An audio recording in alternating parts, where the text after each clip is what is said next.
they will take the votes for the Pope in the Sistine Chapel, but after each vote in the morning and the afternoon, they will be bussed back to Santa Marta, which is just less than a kilometer away inside Vatican City, under police guard, and they will basically go into Santa Marta and then come out again when they have to go back to the Sistine Chapel to vote. So the experience is completely different than it was about 40, 50 years ago.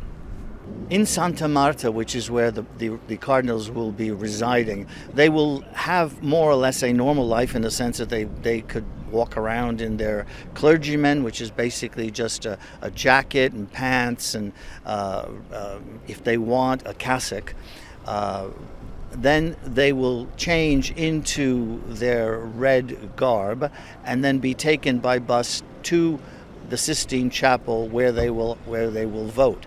They will have to continue doing that back and forth every day until a new pope is elected. When they're in the Sistine Chapel, they will be dressed in the way we are accustomed to seeing the way cardinals are dressed for ceremonies such as masses.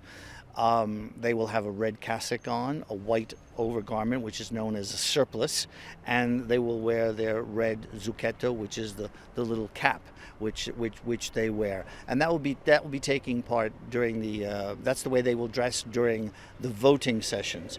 When they go back to Santa Marta, most of them will remove this quote-unquote ceremonial garb and just change it into usually just black suits with a priest's collar, and some of them will stay in a black cassock. Between those morning and afternoon sessions, they will be bussed back to Santa Marta, where they will continue in their seclusion, and once in there they can go back to their rooms, they can rest, they can talk to each other until the afternoon. Then they go back to the Sistine Chapel. In the evening, the same thing. They go back from the Sistine Chapel in the buses to Santa Marta, have dinner, and they can stay up as long as they want. There's no curfew of that kind, with meetings, talking to each other, and then on the next day they start the routine all over again until a pope has been elected.